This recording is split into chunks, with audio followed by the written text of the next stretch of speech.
welcome back to the Jet Press Podcast. My name is Justin Fried. That's Mike Luciano. The New York Jets just won a football game. Not only did they win a football game, Mike, they dominated a game against a team that was 7-5, a playoff team. The Jets won. They snapped a 5-game losing streak. They scored 3 touchdowns. What's happening, Mike? What's going on? I'm just thrilled that there's going to be less like existential dread on this podcast, which is what the Miami one in particular. After that game, that was maybe one of the most depressed I've ever felt after a Jets like regular season loss that didn't have playoff implications, because it was just like, all right, there's nothing. And now there's something. And honestly, I thought we'll get into it before. I thought there was going to be nothing at halftime because, man, was that first half ever a snoozer. But they scored 30 points and a half. They scored 30 points and a half. And Zach Wilson did it primarily through Zach Wilson, which we'll get all into that. First, let's get the housekeeping out of the way. You can always find us on Apple Podcasts, Google Podcasts, Spotify, Overcast, wherever it may be you get your podcasts. We're on all those sites. And make sure if you really do like this stream, it'll be very appreciated. Give this stream a like, 5-star review on Apple Podcasts. Again, that's just to boost us in the algorithm for the podcasts and for YouTube. That really is a big help for us. So please show your support that way. Let's just get into it. First, I want to do some comments before I really get into it. Patrick Cahill, am I dreaming? Nope. Maybe. I don't know. Are we? How do we know? How do we know we're not dreaming? Ryan Moss, 3 touchdowns. It's unprecedented. They had one in the last month and a half, 3.5. Alan Jerkins, I haven't seen you guys smile in a while. I haven't smiled in a while either. It feels great. I get why people do it now. At least not about the Jets. At least not. So let's just try and do this chronologically, because I thought this was going to be another game, win or lose, that we wouldn't have much to say about. Like, the way it was trending after a 0-0 first half where nothing happened. There were no crazy turnovers. There were no, 70-yard touchdowns that got overturned. There was none of that. It was 3-and-out punt, 3-and-out punt for both teams. Yep. Houston, I feel bad, too, because Nico Collins, who we were really looking forward to, he went out early, so we didn't get as a Nico Collins fantasy owner, I was devastated. I'm not going to lie. You would have sauce on him anyway, but still. No Nico Collins. I curse MetLife Stadium. No Tank Dell. A lot of guys out for Houston. So the Texans offense wasn't operating at kind of full strength like we'd seen them in the last couple of weeks. They couldn't get anything going. The Jets at least had some life. Zach Wilson was making some throws, but then you know what happens. They get across midfield, and then there were sacks and penalties and negative runs. And I'm like, okay, here we go again. And then something happened at halftime. Zach Wilson, not only is this the best start of his career, better than the Kansas City game, he may never play a better half of football, circumstances and all, in his life. And this was not just Zach Wilson hitting a bunch of guys who were 1 yard down the field and then they end up making most of the plays. He was making plays in structure, out of structure, vertically, underneath, second read.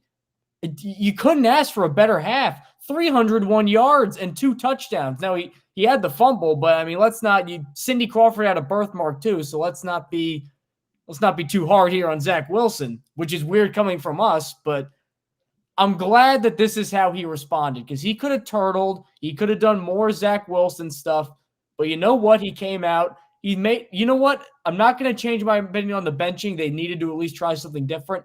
Now that they realized that Tim Boyle was not the answer, they went back to him. That seems to have really lit a fire under his ass, and boy, did he respond. We're not going to get this Zach Wilson for the rest of the year, but, this is what the Jets thought they were getting. And it was nice to finally, after 32 starts, finally see it all come together. There's so much to get into here. Robert Saleh talking after the game, he just said he thought this was the best game of Zach Wilson's career. I 100% agree. I mean, you could point to the Chiefs game, you could point to the Bucs game, his rookie season, the Titans game. This was the best I've ever seen Zach Wilson look at the NFL level. The box score, I don't even think it paints the entire picture. I think he was arguably I mean, it's a great stat line. He was just as good as this stat line indicates. I don't think there's any lying in this box score. I don't think, like you said, there were no he wasn't just dinking and dunking and getting chunk plays by yards after the catch. Zach Wilson looked great in this game. He genuinely played really, really, really well. I just credit to him, credit to the entire offensive staff for getting it out of him. I think the offensive line also played all right, given the circumstances. I thought Billy Turner was absolutely an upgrade over Max Mitchell when Mitchell went out. I think Jake Hansen was pretty fine at right guard for the most part, which that's kind of wild. there's so much to talk about with this. But man, first of all, I'm a little sick. I don't know if you noticed that. I was sick of all the fucking losing. Okay. I am also sick. Then why are you still sniffling, Justin? I am also sick. I wanted to make that joke, but I just feels good to win. Like I want to get to a comment here really quick from Josh Kerr in chat, because this I'm going to tell you about how I'm feeling in this moment. Because he said, "Are you guys unconcerned with draft positioning? Are the playoffs still a possibility? Is this real? WTF?" So my thinking here, right? This is my thought process on this. I went into this game being like, all right, if they lose, they lose. Cool, draft positioning. If they win, cool. If they win, maybe we can get some momentum going the next year, because they are coming back, with basically the exact same regime. However, if they kind of fluke their way into a win, I would have been like, well, it's kind of a meaningless win, and it doesn't mean much. The Jets came out here and absolutely dominated all three facets: offense, defense, and special teams. Completely dominated in every possible way. When you win a game like that, and you're basically going to run it back with the same regime next season, that can only be a good thing. I've said this on Twitter multiple times. This is the team the Jets expected to have with Aaron Rodgers. This is how they expected to win games. They expected to win games with a smothering defense, an offense that can score points, and a really good special teams group. They just did that without Aaron Rodgers. That gives me confidence that they can go into next year and do it with Rodgers. Because as much as, sure, I'd like a top 5 pick, as much as I don't know if it's possible anymore, but they had a possibility of getting a top 2 pick before this game. I would have loved that, sure. But to do that, you would have had to lose the last 10 games of the season. I don't know how anybody can be confident running it back with basically the same regime next year and just plugging Aaron Rodgers in to a team that finished with 4 wins last year and lost their last 10 games, and be confident that not only that team can compete for the playoffs, but for a Super Bowl. I wouldn't have been confident. So I'm fine with them winning some games late in the stretch, late in the season, especially if they're winning them like this. This is exactly how they wanted to win games this season. They just thought they'd be doing it with Aaron Rodgers at quarterback. Instead, we got Zach Wilson at his absolute best. I'm happy about that. And it's funny, too, watching this game. Obviously, I'll do like the all-22 watch a little bit later, but people were ripping Hackett. People always rip Hackett. And again, Hackett has done things that deserve to be ripped. But the last couple games, the Atlanta game specifically, I'm like, he called a good game. Literally, guys are wide open. The guy didn't throw it to him. And honestly, early on, it looked like you were starting to see, all right, he's got a good game plan. Wilson's hitting guys who are open, which is a sharp change, because how many times have we complained about the holding the ball, the zoning in on one half of the field and neglecting everything else? Like, finally, you got to see some evolution. He's moving around. His head's on a swivel, but he finally got a quicker trigger finger. He's finally letting the ball go. I don't know if finally they said, look, we just benched you. Like, we know you're probably not going to be back next year. Like, just ball out for 5 games. Like, maybe some good things will happen, and maybe you'll get another job as maybe competing for a number 2 job. Nobody will hand him a number 2 job. But if he plays like this, I think he might compete for a number 2 job. Yeah. Because it just – like, I don't want to be – I'm hard on Hackett normally, but the last couple games, as Robert Saleh said, watch the all-22 guys are open. Yeah, Tim Boyle just straight up couldn't do anything. So it was hard to really, like, see results from that. Wilson, who we don't think, like, super highly of as a quarterback despite today's game, like, when you just execute certain game plans and hit open guys, like Breece Hall having a great receiving game. I think he had like 100 yards from scrimmage if you add everything together. Garrett Wilson, Garrett Wilson may have had better statistical games, but this is easily, I think, one of his best games of his career. Like, he was just every single play open, even when they were keying in on him. The tight ends played very well, Conklin especially. Zach Wilson must have a perfect passer rating on Tyler Conklin down the seam throws. He's never missed one, and they're all really cool looking. Like, it's nice to just finally see, forget competence, it's nice to see people excel. Like, what a sharp change that is. I mean, this is like you're in the middle of the Sahara Desert, and then they pick you up and fly you to Nobu and give you a private dinner, for crying out loud. It feels like how we felt after the Chiefs game, where we went into the game with zero expectations. Everyone expected Zach Wilson. I mean, no one expected him to be benched after this game, obviously. He had just came back. But nobody had any expectations for the offense. And nobody had any expectations for the offense going into the second half. It was 0-0 at the half. We had, as the Sickos committee on Twitter said, an immaculate first half. There were only punts in the first half. Every single drive, with the exception of the last drive, which was just the end of the half, ended in a punt. I just remember, like, I'm thinking back, I'm like, there's probably like hundreds of people there where that's like their first game. And then they kind of watch like all of that. I remember I was I was at the Geno Smith 2 of 8 with 3 picks game, and we were sat in front of a couple from Australia, and they were doing like a honeymoon in America and going to a bunch of games. And they're like, "Are the Jets always this bad?" We're like, "Yep." Yeah.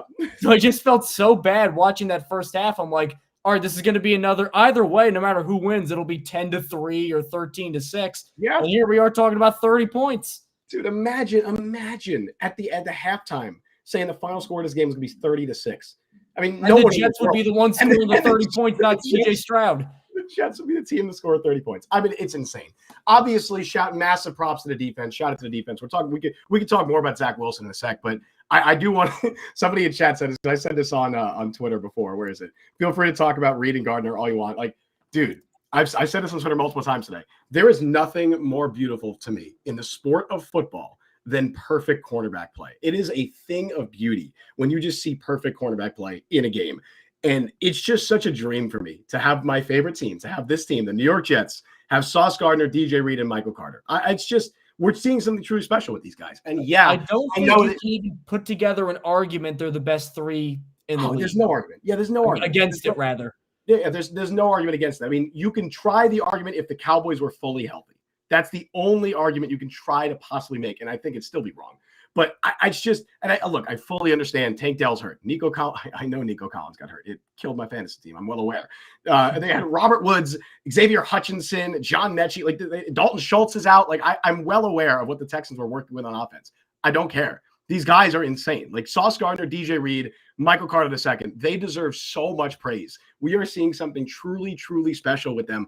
I don't know if we will ever see a better cornerback trio on this team in our lifetimes. I think specifically Reed and Gardner, it might be the best cornerback duo that I've personally ever seen watching football on any team. I fully mean that. They're better than Revis and Cromartie. I don't think they're better than Revis, but both of them are a significant step up over Antonio Cromartie, in my opinion. And that's no disrespect to Antonio Cromartie, who was an awesome player in his own right. I can't say enough good things about the cornerbacks. Quinnen Williams, I thought, had one of the best games of his entire career as well, or at least of the season. He was all over the place. He was dominant. Just an amazing game. An amazing game all around for the defense. Massive props to them. This is a really good Texans offense. I know they're missing pieces, but still to allow, what did Stroud finish with? Under 100 passing yards, right? It was 91 passing yards from Stroud. That's it. And they didn't cross midfield until the second half. Yep. And the one score was on the Wilson turnover where they got a short field. That was like, here's some actual crazy stats. So Connor Hughes, I got to give credit. He tweeted them out. Not counting penalty first downs, because they had 2, including that 3rd and 21 illegal contact, which that was a huge miss. The second calls game were terrible, man. But guess how many first downs the Texans had in this game, non-penalty? How many first downs they had? First downs. 3. Well, not that 7, but right, I don't know. I was trying to think back. I'm like, how many did they get? Sorry, 3 might have been a little. All right, I understood a little bit there. Sorry. 3rd down, 1 for 12. 4th down, 0 for 3. I know those with Davis Mills, but still 128 net yards, 54 net passing yards, and 5 sacks. Crazy, dude. Graded on a curve for who they were playing. That's as good of a defensive performance as you're going to see from the Jets this year. It's on par with the Herbert Monday night game. Yeah.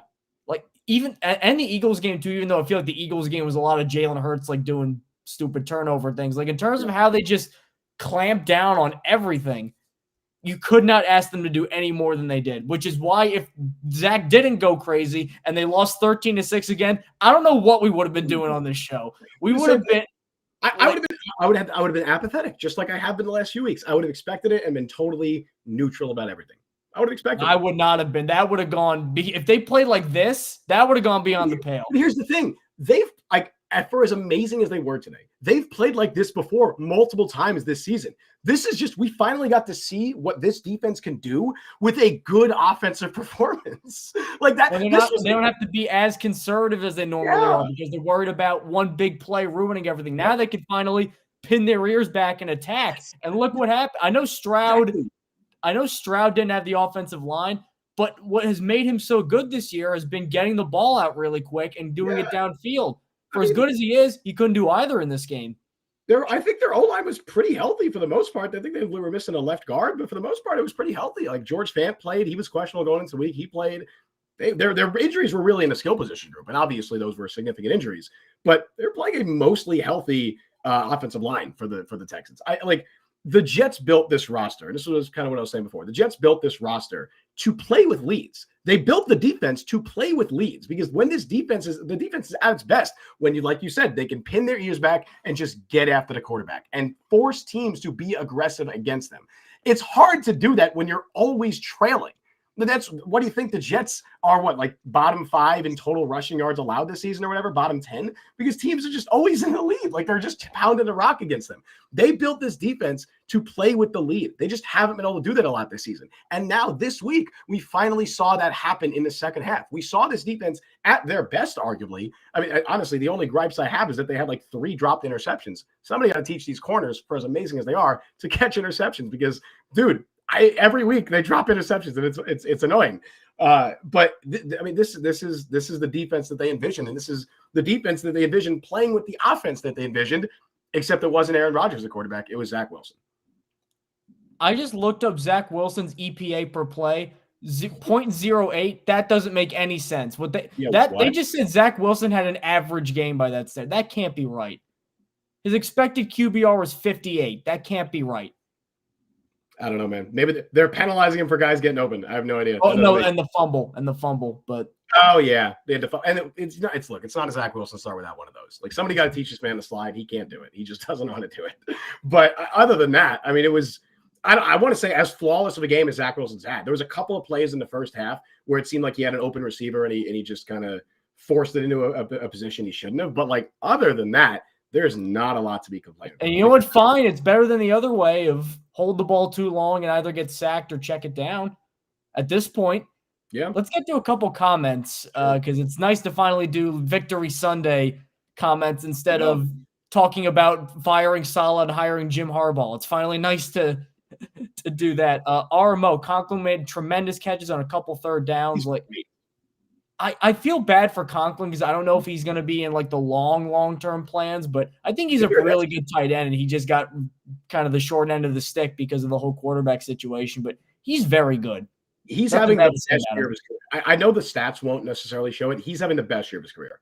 This is the best I've ever seen Tyler Conklin look. He's better than he was last year. Not that he was bad last year, but he's genuinely playing at a really, really high level this season. If he had, like, I'm genuinely speaking, if he had like Aaron Rodgers playing quarterback for him this season, I wouldn't be surprised if he was pushing 850 yards. Like that. And you know what? That's good player development. That means you have I think a good coaching staff because players are getting better internally. Certainly on the defense, we've seen it a lot. Mm-hmm. Josh Kerr. Do we win another game? Answer yes against the Patriots. Well, I mean, looking at the schedule, number one, this was not a winnable game. No, this was not on paper. This was not a winnable game. Like, obviously, it looks good against New England if you could play anything like this. I think probably Washington, they have a shot if they play close to this. And then obviously, we'll get into Miami later and then Cleveland, and I think that's the end of the year. But I don't know. I don't think they're going to lose out if they play anything close to this. I don't think so. Look, I'm going to be completely honest right here, right? I'm not sucked in yet. I'm not sucked back in yet. I'm well aware. Look, the Colts lost, the Texans lost, Steelers lost, Jets won. I'm not sucked back in yet. I'm not a fool to believe that they can make the playoffs yet. But if they go out next week and beat the Dolphins, Mike, I'm telling you right now. Oh, I'll be waving the pom-poms so hard. I am back on board rooting hardcore for the playoffs if they come out next week and beat the Dolphins, because that's the hardest game remaining in their schedule.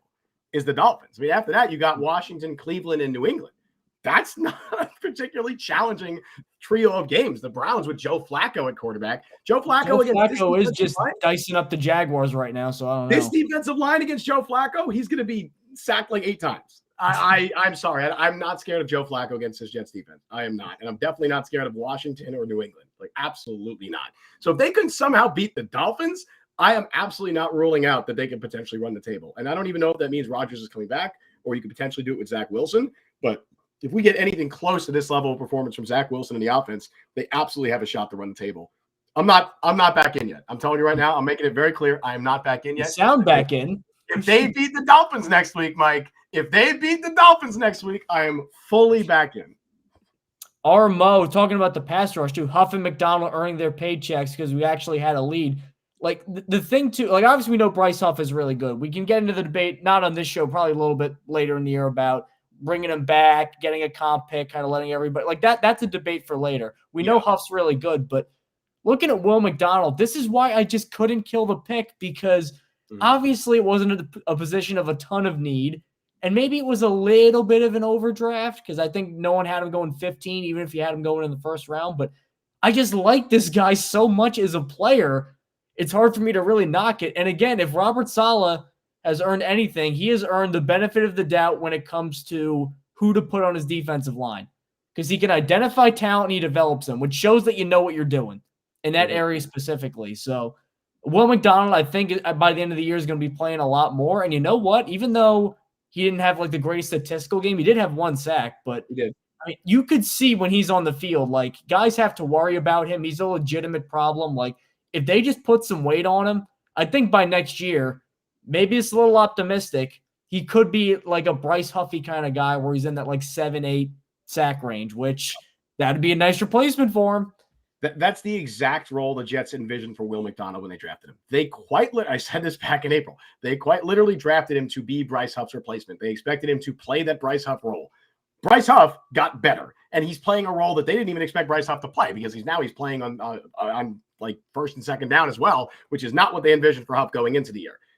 I don't know if they bring back Huff. Like you said, Mike, that's a conversation for a future date. I'm probably leaning towards that they don't at this stage. I hope they do.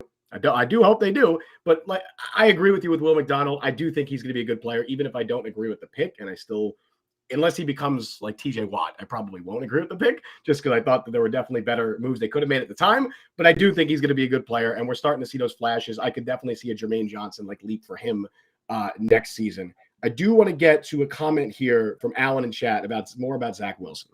I'm sure you'll get to it, but in your opinion, why was Zach so much better today than he has ever been, or almost ever been? I think some of it comes down to a mental thing with Zach Wilson. I think he was playing with basically all the weight in the world off his shoulders. He went out there. I don't even think he went out there like, oh, he was pissed off. He had something to prove. I think part of it was that, but I think part of it was also like he knows he's not going to be on this roster next year in all likelihood. I know we haven't been able to talk about it yet, but there was a report that came out this past weekend. It was from, I forget the name of the outlet. I think it's like Deseret News or something like that. It is an Utah-based outlet. Yeah, it's a Utah-based outlet where the report came out. Again, I don't know the credibility of this outlet, but it does make sense to me and seems feasible that a Utah-based outlet would have sources close to Zach Wilson. That makes sense to me. They cover BYU sports. This checks out to me. But the report came out that said that after Zach Wilson's initial benching this season, him and Robert Saleh had a conversation and they agreed to mutually part ways at the end of the season, which if that is true, let me make it clear, I think that it lends more credence to Zach Wilson being reluctant to play again. Because if you already had the conversation with the Jets and you're like, all right, I'm gone at the end of the year, you've agreed to it, you're going to trade me, I'm done. It makes sense to me that 2 weeks later and they're like, hey, you want to come back out there, that he would be like, well, you just told me I'm gone 2 weeks ago. What are you talking about? I get why he'd be a little more reluctant. But assuming that conversation was had, I think that takes a lot of the weight off of his shoulders going into this game. I think it's partially that, and it's also partially what people are saying about Nathaniel Hackett. I think they absolutely opened up the playbook more today and were more aggressive, specifically in the second half. And I don't think that that's something they started to do this week. I thought they've done that the last couple of weeks too. Unfortunately, Tim Boyle sucks, and Tim Boyle couldn't execute it. There were guys streaking wide open against the Falcons, and Tim Boyle just could not find them. We saw that today, honestly, with probably a worse offensive line performance. While they weren't bad, I thought that last week against the Falcons was one of the best O-line performances that we've seen from the Jets in weeks, and that's not saying much. But Zach Wilson was able to execute, and Tim Boyle wasn't. So I think part of it was that. Part of it was that he didn't have a weight on his shoulder, and part of it was like when Zach gets in a rhythm, he gets confident. And when he's confident and in a rhythm, he can play really good football. He just snowballs like all the time. When things go wrong, they snowball for him. And I'm going to be honest, like you Jets fans, be honest. When he fumbled and CJ Stroud scored that touchdown, in the back of your mind, you were thinking, okay, this is the moment. Now, it didn't happen. It didn't happen. It had happened a bunch before. Yeah, he didn't snowball this time. And that's a major credit to him. And I think part of it is because he just was not playing with pressure. Like I feel like not like physical pressure, like the offensive line allowing pressure, but I feel like mentally he went into this game being like, what do I have to lose? Like, what do I have to lose? The Jets, obviously, I'm not going to be back here next year. I'm going to be traded. This is basically just Zach Wilson auditioning for a new team. And I think he played that way. He played like a guy with weight off his shoulders, and he played like a guy who, once he got no rhythm, he was dealing. Like, he was rolling out there. We've seen that from him before. We saw it against the Chiefs as well. I just think it was a combination of factors and just him playing very well. And we're also saying this, we haven't even mentioned the weather conditions were awful. So that's another thing that because if Zach Wilson played poorly, that would be the first thing that people point out, that he played poorly. Well, the weather was terrible, right? And that's what the Texans fans are already saying. That's what the Texans fans are saying. Well, Zach Wilson just threw for 300 yards, completed like 80% of his passes, almost 75% of his passes, and 2 touchdowns in terrible weather with a bad offensive line.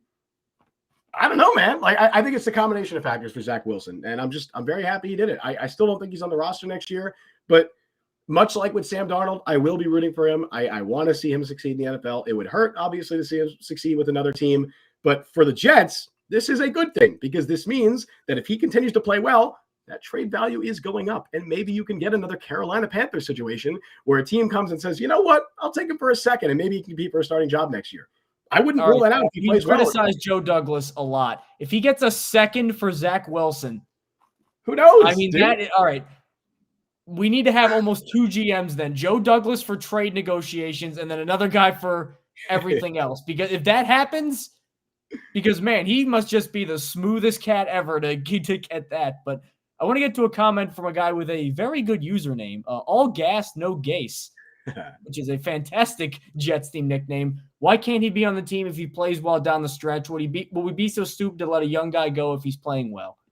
And I see that argument, but that's how you end up. That's, I think, how Joe Douglas ended up getting suckered into Zach Wilson for so long, is he always leaned on the flashes, and we see it's there. And it's just somebody's got to get it out of him a little more consistently. And then that's how you end up with the majority of the year before this game, which was not very good, Zach Wilson. Marginally better than the last 2 years, but again, not anything to really write home about. For the Jets to keep Zach Wilson, which again, if they keep him, he can't be 2. He'd have to be 3. In my opinion, because you can't risk the first half of this year happening again. That would be malpractice. Like, he literally, I think, would have to play like this in pretty much every game. Yeah. And then maybe you could be like, all right, maybe he finally something got clicked and he figured it out. It would have to be such a sharp improvement in such a short amount of time that it would be stunning, especially because it seems like both guys, almost for their own benefit. I mean, Zach Wilson probably don't want to be here. Most of the people don't like him. Exactly. Yeah, some of his teammates, like maybe not all of them, but some of them, I'm pretty sure don't like him. Like, there's no way that after the last 2 years, not one guy out of 53 just doesn't like him. He probably wants to just start fresh, new coaching staff, new playbook. Like, I think mutually, it just makes sense for both parties. Like, the only way I could see it happening, and even again, they got to bring in another high-end QB2, like a Tannehill or something like that. Tannehill at this stage of his career, at least, over Zach Wilson. Like, the only way he's back is if every game is 300 yards and 2 touchdowns and they win, I don't know, 3 of them. Then you're like, okay, there's something to build on, as opposed to just another Kansas City situation. Because people were probably saying this after Kansas City. I mean, if he puts up 300 yards and 2 touchdowns in every game, I think they win out. Like, I don't think they lose another game. If he has another, like, if he plays like this in every single game for the remainder of the season, I think they win out. I fully believe that they win out, unless the defense has a complete meltdown against like the Dolphins or something. Which if it's against any team, I could see like Tyreek just going for like 180 yards and just going off. But yeah, I think ultimately it's probably just in the best interest of both sides to move on, especially if that report's accurate and the Jets and Wilson have already agreed to mutually part ways. Because say Wilson does ball out, say he does play like this the remainder of the season, what is that conversation going to be like then after that? How do the Jets then go to Wilson and say, hey, man, I know we agreed to part ways, but you kind of balled out. So you want to come back next year? Like, I feel like the relationship is almost irreparable at this point, which – yeah, I think there's fault on both sides for that. But I think there is a world where if Zach Wilson is on the roster next year, it's just not a very likely world. I think it's a very improbable world. He would have to play really, really, really well down the stretch. And because like with the stuff of like, oh, people in the locker room disliking him, I think if he's playing well, people aren't going to give a shit. Like, I really think that if you're playing well, players will like the quarterback. I ultimately think it just comes down to that. Like, I really, for as much as we've heard about like, oh, some guys, might be rubbed the wrong way by Zach Wilson, whatever. We saw the report, DJ Bieniemy dropped a former Jets beat reporter. Shout out DJ. Also, fan-sided alumni, DJ Bieniemy. I don't know how many people know that. So really? Shout out fan-sided alumni. He wrote for the Louisville Cardinals site. So shout out wow, DJ. Him and Jason Preston, who's in the NBA, fan-sided Preston alums. on the Detroit Pistons. He also wrote for fan-sided. But anyway, he dropped the nugget on like the Rich Cimini podcast this past weekend. That was like a former. He didn't do a great job of like protecting who the player was, because he said it was a player who was on the Texans this year who was on the Jets last year, which is only two players. It's George Fant and Sheldon Rankins. And then he went on Twitter and said it wasn't Sheldon Rankins. So this was George Fant who said this. Basically criticized something that he basically said Zach Wilson showed up not late for a meeting, but it's kind of like customary that the quarterbacks are the first ones in all the meetings, that Zach Wilson was like frequently not showing up early and was like, 15 minutes early, whatever, was not like the first one in there. And George Fant said that's how he knew. I'm assuming this is George Fant, by the way. It's not confirmed, but seems pretty likely it was. Said that's how he knew Zach Wilson wasn't the guy. So if George Fant believes that, I'm sure there are other guys in the locker room that feel that way, but I would almost guarantee you that if Zach Wilson is playing like this every game, I don't think anyone's going to care if he's 15 minutes early to a meeting. Like, this will not be a conversation. So sure, if he plays this well, yeah, I could see a scenario where he's back, but in all likelihood, I think he just has a change of scenery and he's playing out the stretch, trying to improve his trade value. I'm sorry. I gotta light this guy up. Great job, guys. We win when we needed a tank. Tanking got you Zach Wilson in the first place. Do you root for the Jets or for Nebula's organizational change? What's better? Doing the same thing that the Jets have done every other 4 years? Firing everybody and getting a new quarterback that doesn't work? Like in a year, all right, they're complaining. Oh, this is unwatchable. It's bad football. It's blah, blah, blah. Now they win by looking great. It wasn't 13-6. It wasn't the Giants game where people didn't even really love that win. They're just like, what the hell even happened there? That was just a weird one. Now they dominate a good team. Texans are a good team.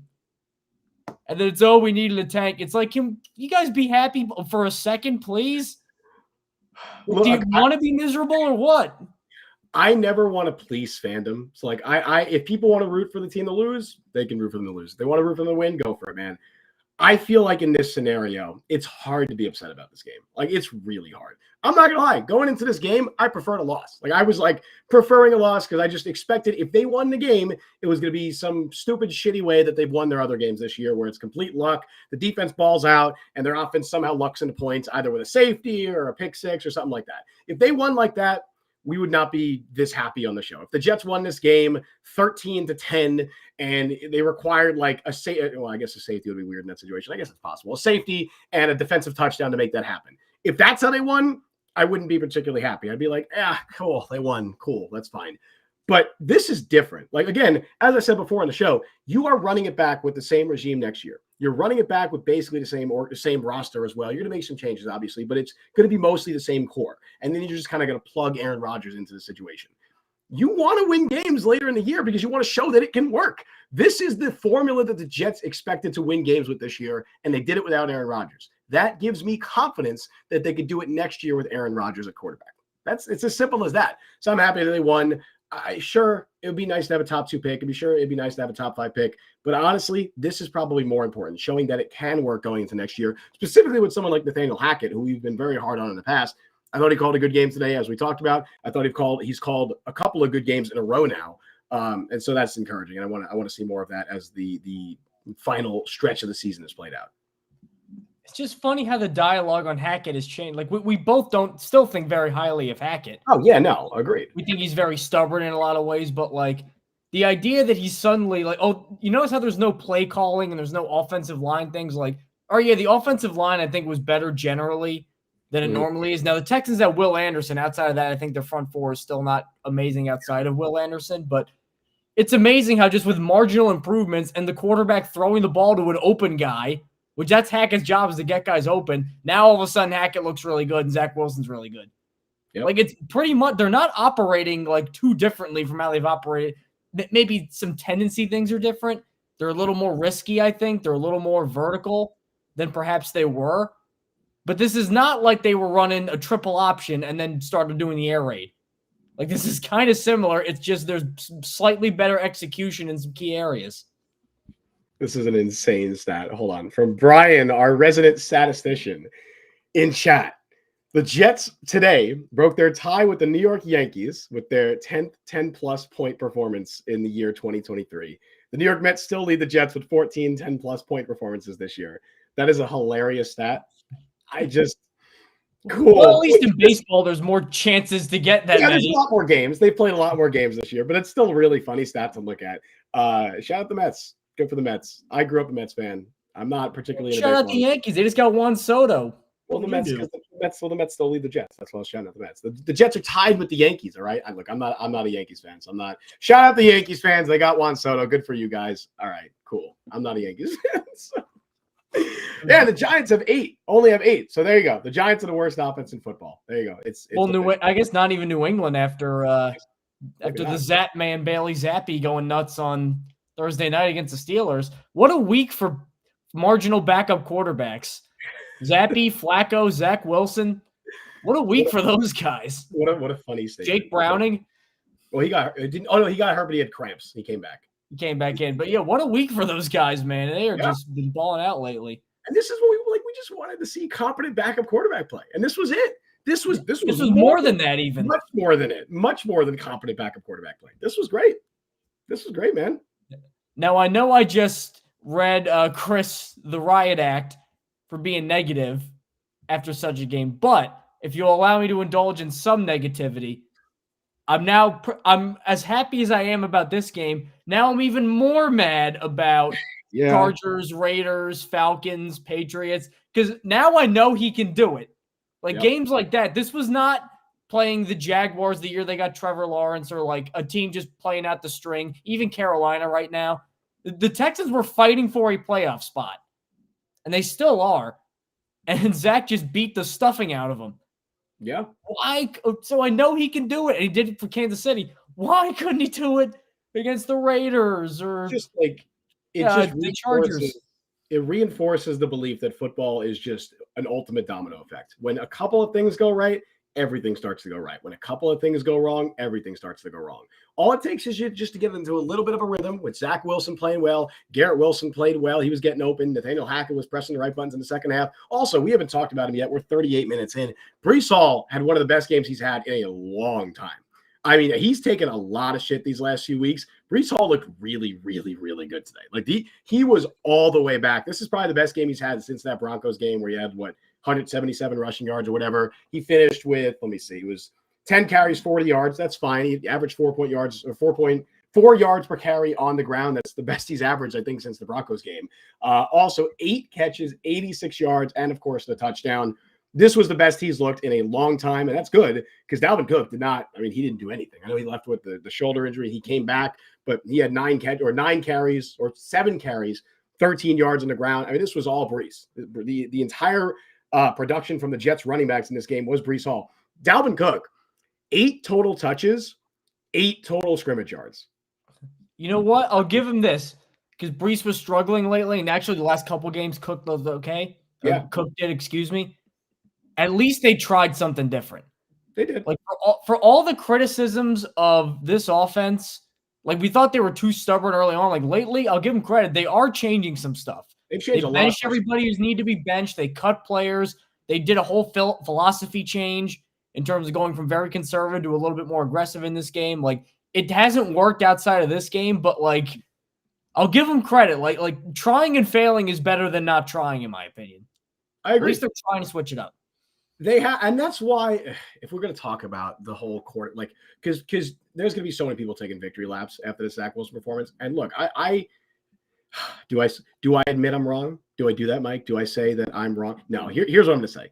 I think they needed to bench him. They need to try something different. I think that it was perfectly reasonable to ask the Jets to bench Zach Wilson in that situation, mostly to try something different. Now, should they have benched him for Tim Boyle? No. No one asked for that. I didn't ask for that. Mike didn't ask for that. I can't imagine anybody other than Tim Boyle's parents were asking for that to happen. Nobody wanted Tim Boyle to play quarterback for the New York Jets. I wanted to see Trevor Siemian. Now, Trevor Siemian played very poorly in his quarter that he played that game. I said going into this week that I would have liked to see Trevor Siemian start this week because I thought it would have made sense to give him a chance, to just give him an opportunity because he hadn't really gotten one. I don't think Trevor Siemian does what Zach Wilson did in this game. Oh no! Like that play, it was 3rd and 12. I think Grenard beats Mekhi Becton, who actually was one of the lower performing offensive tackles in this game. The other guys I think were better. Beats him. He did the BYU Pro Day throw, spins away to the left. Garrett Wilson back over the middle, like he literally did.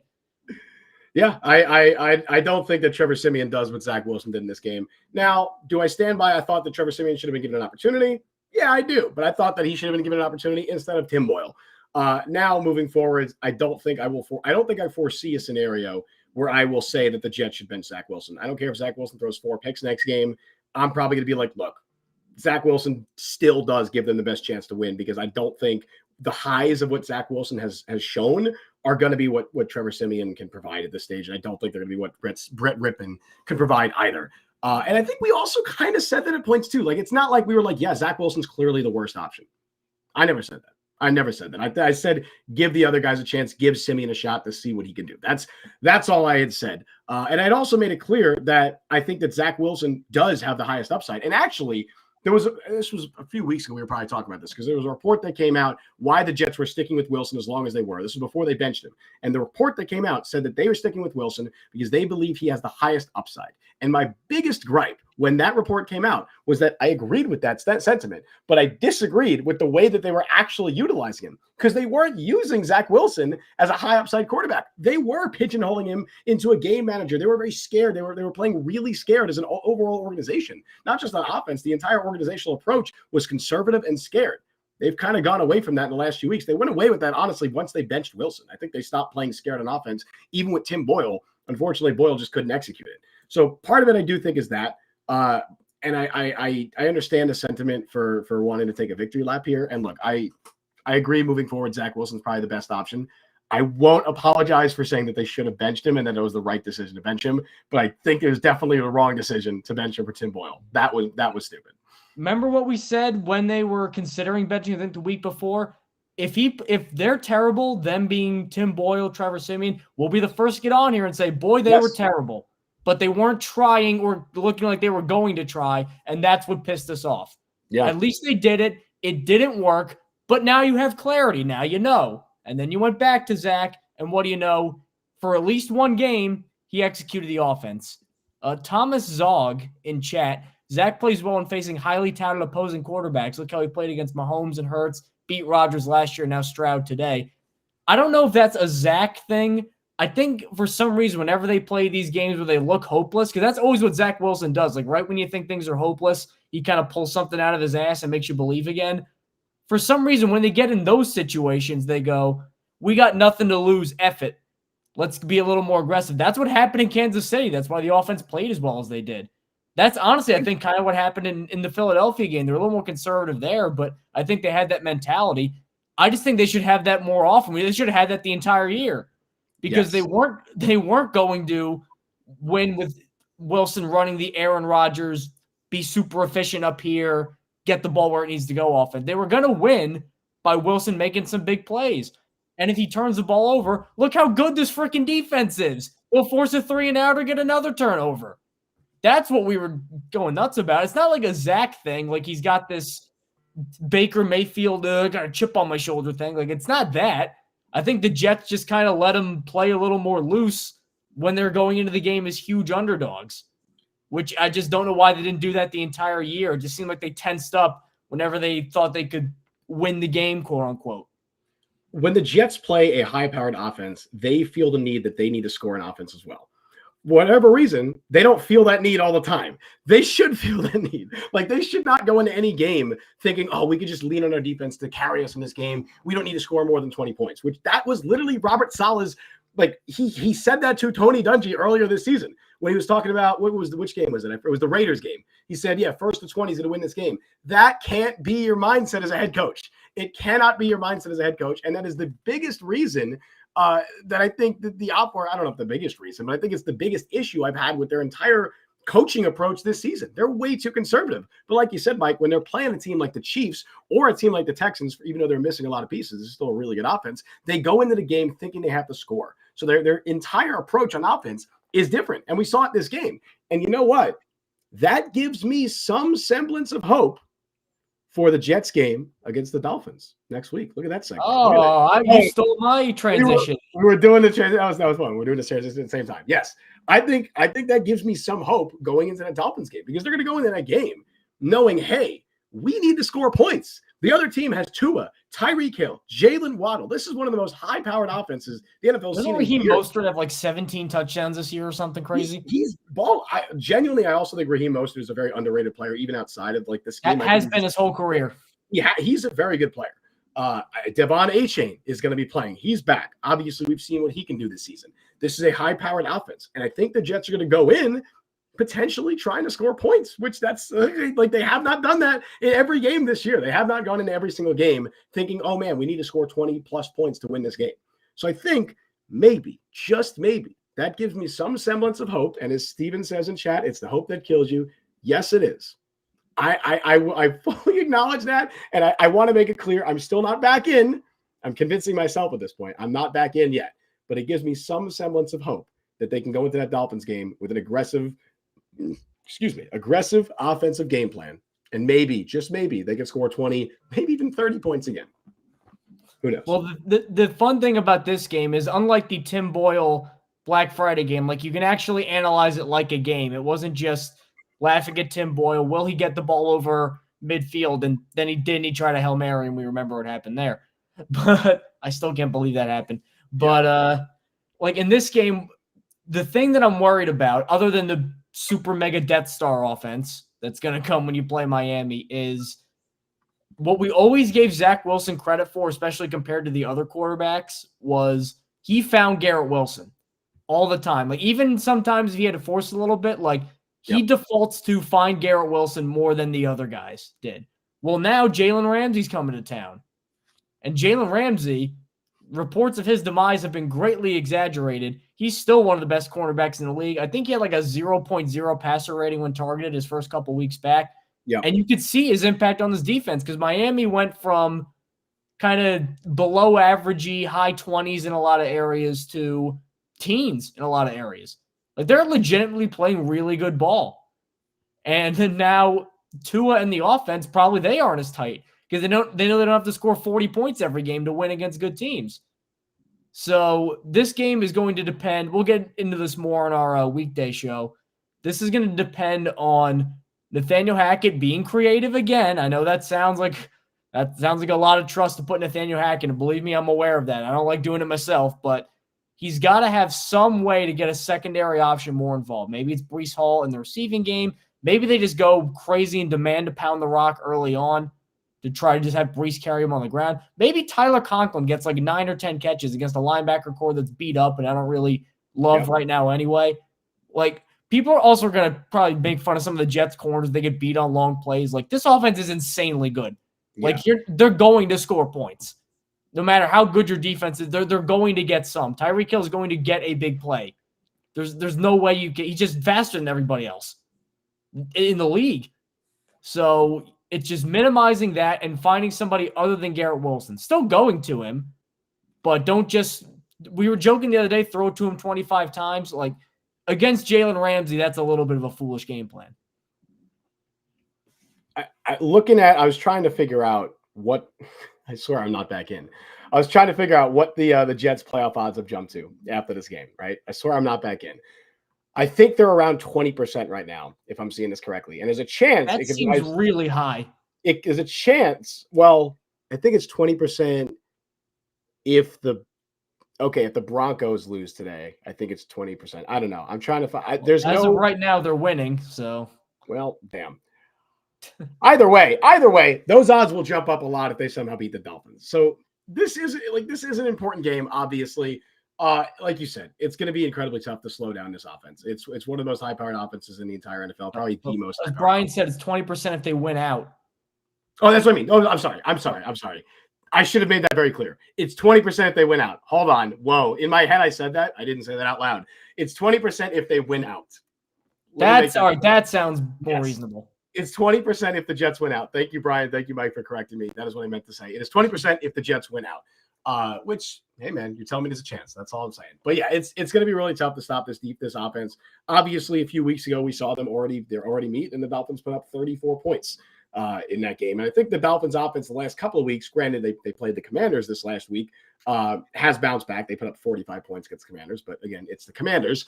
But I think we've seen that offense kind of balance out with a defense that is and has been very, very good since Jalen Ramsey got back. Like you said, their linebacker core is a little beat up. Jerome Baker just went out. I think he's not going to play this week. I don't know what the extent of his injury is, but I'm pretty sure he is out for a couple of games at least. So they won't have him. Xavier Howard has had a bounce back season. They have Christian Wilkins, who I think is playing the best football of his entire career. It sucks that Jalen Phillips got hurt. That made me really sad because Jalen Phillips he was one of my favorite players in that entire draft class. And I know he had all the injury issues in college. So it sucks that he got hurt. Damn MetLife Stadium. I hate MetLife Stadium. It can go to hell. Like, oh my God. But they got some great nothing, that stadium. Yeah. Like, it's ugly too. That's the thing.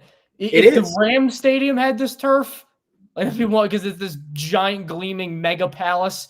Yeah. Like MetLife just looks like a giant air conditioner that they play in a swamp. Like the fact both New York teams have this, not to sound like elite New Yorker here, but like you got to get real here. And it's finding creative ways to hurt players. Today, Breece Hall hurt his eye because the pellets from the turf got in his eye. Like it's finding ways to hurt players now. The new turf is worse. It is. Than the old one. Hey, dude, we don't even need to talk about the insane offensive line injuries because it's ridiculous. Tippmann got hurt again. Tippmann got hurt again. Chris Glazer was playing center. I mean, when Jake Hansen started at right guard, we had Billy Turner playing right tackle because Max Mitchell got hurt. And the only reason Max Mitchell was playing was because Carter Warren got hurt. And the only reason he was playing, you understand. But Dwayne Brown is active, but he's also not playing because he's playing as a tight end. Dude, on that play where the before the Breece Hall touchdown pass, Dwayne Brown not only went for a route, he was the primary read on that play. And I thought that was so funny. I was like, you know what, Nathaniel Hackett, shout out. That's really funny. Good work. The stadium would have erupted if he caught that. Remember Connor McDermott? Yes, this would have been even cooler because Dwayne Brown's like 39 years old. Like they don't even think Dwayne Brown's healthy enough to play a game at left tackle right now. They don't even think he's healthy enough to start a tackle. And he would have caught a touchdown pass. That would have been amazing. But yeah, it's going to be fun, at least on the midweek show when we go like fully in depth about this game, to actually have analysis. Because now it's not going to be like, oh yeah, if the Jets turn them over 5 times, they might be able to win by 3 points. Like we've seen the offense do well. So now we can actually go into this game and say, all right, here's how they should attack. They should attack with Tyler Conklin against the beat up linebacker core of the Dolphins. Like there's ways they can attack this team, whether it's Sauce or whether it's Jalen Ramsey or even Xavier Howard. Garrett Wilson should be able to get his, because like you said, if Zach Wilson's going to do one thing, he's going to feed Garrett Wilson. So I'm looking forward to that, to us actually being able to analyze this game fully on Wednesday. That's at least a step up. Stephen Farrell, Lazard doing an Undertaker sit-up and going for 100 yards and a touchdown. In what world is Alan Lazard doing that? Dude, in what world did Zach Wilson just throw for 300 yards against the Texans and then they won and they dominated? Who knows, man? I don't count anything out with this team. I think we got the best stat to end it on. Dwayne Brown had the same amount of targets as Alan Lazard. And I believe the same amount as Randall Cobb, who caught a touchdown pass today. And it worked. Game plan worked. I'm not even – when Cobb caught that touchdown pass, my first thought was, oh, my God, Irv Charles caught a touchdown? And I thought it was Brownlee, but he wasn't even playing. He's not even playing. That's how warped my brain is right now. I thought it was Irv Charles. And then somehow I was more shocked to find out it was Randall Cobb. I almost thought Cobb was inactive too. So I knew he was mystery man. Yeah, just because Brownlee was out, so all the other wide receivers were active. But somehow Randall Cobb catching that touchdown pass was more shocking than Irv Charles catching that. And how many touchdown catches does Irv Charles have in his NFL career? Genuinely, I don't know. It's probably like 1 or 2. Nope. Irv Charles has never caught a pass in his NFL career, and somehow Randall Cobb catching that touchdown pass was more surprising to me than Irv Charles catching that touchdown pass. That sums it up. That's about a microcosm of this game.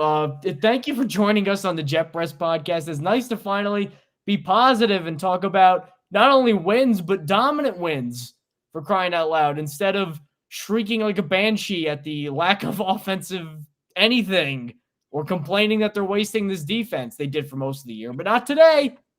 Not today. So we'll be back on Wednesday. As always, thank you for joining us here. You can subscribe on Apple, Google, Spotify, wherever it may be. Get your podcasts. Overcast. And Overcast. We're on all those sites. make sure to give the stream a like and leave a good review on Apple Podcasts because that'll just help with driving us up the review charts. So, Justin, for the first time in a month and a half, we can say the Jets are winners. Feels good, man. It feels good. Like, it feels good. And like you said, it feels good that they didn't just win. They freaking dominated, dude. Like, this gives me hope. Hope is the enemy. I know that. Hope is the devil. I'm aware. But it gives me hope for next season. And maybe, just maybe, this season as well. Maybe. Okay, now let's put down the let's put that down there for a second there. I'm so close. I want to be back so bad. I want to root for this team to win games. Anyway, all right. I mean, I'm getting away. I'm getting carried away. By the way, Jets are now 8th in the lottery odds in the draft odds. So they still got a top 10 pick. So you know what? Yep, still got a top 10 pick.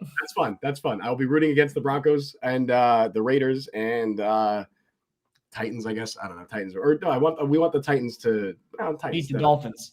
Yeah, I guess we want to beat the Dolphins. Yeah. Anyway, though, until Wednesday, until maybe I'm sucked back in even further. Thank you all for joining us on the show today. You can follow Mike on Twitter at by Mike Luciano. Follow me on Twitter at Justin T. Freed. Follow the Jet Press at the Jet Press. Download the Jet Press podcast wherever you get your podcasts. Also check us out on YouTube and TikTok. Subscribe, hit that notification bell. You guys know what to do. We stream live every Wednesday at 3 p.m. Eastern Time and live immediately following every Jets game, whether it's a loss or a dominant blowout win. Thank you all for joining us on the Jet Press podcast today. I have been Justin Freed. That has been Mike Luciano. We'll see you guys next time. See you on Wednesday.